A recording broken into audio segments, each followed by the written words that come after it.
রাষ্ট্রের আইন শৃঙ্খলা রক্ষাকারী বাহিনী কিভাবে আমাদের বক্তব্য খণ্ডিতাংশ এবং আংশিকভাবে প্রচার করে আন্দোলন প্রত্যাহারের যে নাটক মঞ্চস্থ করেছিল সেই বিষয়ে সেখানে কথা বলেছি। 14 তারিখ এবং থেকে কি হলো এটা বলুন। 14 জুলাই আমরা যখন আমাদের আন্দোলনকারীদের রাজাকারের নাতিপুতি এবং রাজাকারের বাচ্চা বলে সম্বোধন করা হয় এবং সেটির প্রতিক্রিয়ায় সারা দেশের শিক্ষার্থীরা ক্ষুব্ধ হয়ে সারা দেশের বিশ্ববিদ্যালয়গুলোতে সেই বক্তব্য প্রত্যাহার করা হয় এবং শেখ হাসিনাকে নিঃশর্ত মাফ চাইতে বলা হয়। এবং এরপর দিনই ঢাকা বিশ্ববিদ্যালয়ের ছাত্রলীগ, মহানগর উত্তর দক্ষিণের ছাত্রলীগ যেভাবে শিক্ষার্থীদের উপরে নৃশংসভাবে ওবায়দুল কাদরের ইন্ধনে যেভাবে নির্যাতন এবং নিপীড়ন করে, নারী শিক্ষার্থীদেরকে যেভাবে হেনস্থা করে এবং শিক্ষার্থীদেরকে যেভাবে হল থেকে যেভাবে বের করে দেয় এবং সেখানে প্রশাসনিক যোগ সাজসে আমাদের শিক্ষার্থীদের উপরে 15 তারিখ হচ্ছে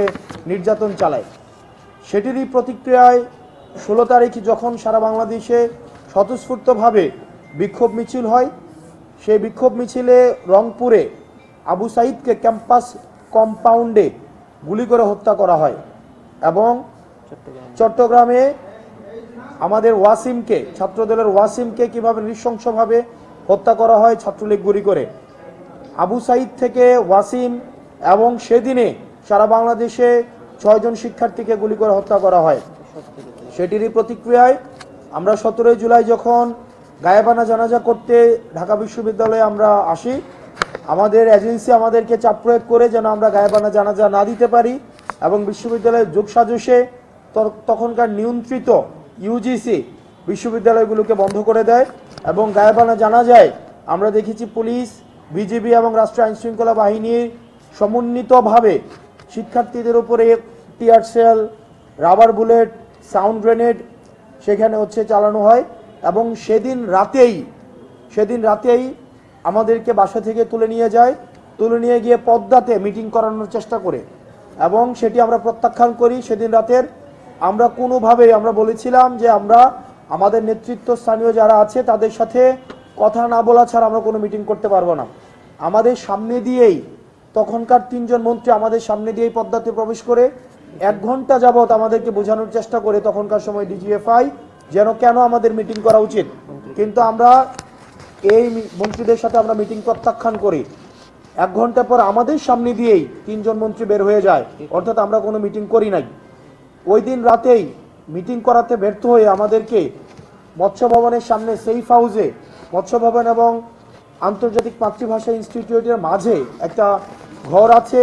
বাইরে থেকে সেটাকে পরিত্যক্ত মনে হয়, বাইরে থেকে মনে হয় যে এটা পরিত্যক্ত কিন্তু ভিতরে আধুনিক ব্যবস্থাপনা সবই রয়েছে, যেটাকে আইন শৃঙ্খলা রক্ষাকারী বাহিনীদের ভাষায়, এজেন্সির ভাষায় যেটাকে সেফ হাউস নামে ডাকা হয়। সেখানে আমাদের সারা রাত ভোর ব্যাপী আমাদেরকে জিজ্ঞাসাবাদ করা হয়, আমাদেরকে চাপ প্রয়োগ করা হয়, পরিবারকে জিম্মি করা হয়, যার যা স্থানীয়ভাবে ছাত্রলীগদের পরিবারকে হেনস্থা করা হয় এবং আমাদেরকে মিটিংয়ে যেন আমরা বসি সেটির জন্য আমাদের চাপ প্রয়োগ করা হয়। সেদিন সকালে এসে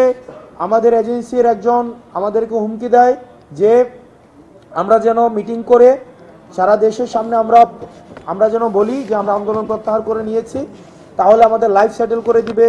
বিদেশে আমাদের লাইফ সেটেল করে দিবে, এই বিষয়গুলো আমাদেরকে বলেন। আমাদের সারা দিন ব্যাপী আমাদেরকে নির্যাতন করা হয়। সেদিন জুম্মার নামাজ ছিল, আমাদেরকে নামাজ পড়তে পর্যন্ত দেওয়া হয়নি। সেদিন আমাদের ফোন থেকে বিভিন্ন সমন্বয়কদেরকে ফোন দিয়ে তাদেরকে ধরে আনা হয়, হাসিবকে ধরে আনা হয়, আমার ফোন থেকে ফোন দিয়ে হাসিবকে সেদিন উঠিয়ে নিয়ে আসা হয়। দুঃখজনক বিষয় হচ্ছে সেদিন আমাদের সামনে বসে আমরা দেখতে পাচ্ছিলাম এজেন্সিগুলো টিভি চ্যানেলগুলোকে কিভাবে নিয়ন্ত্রণ করছিল।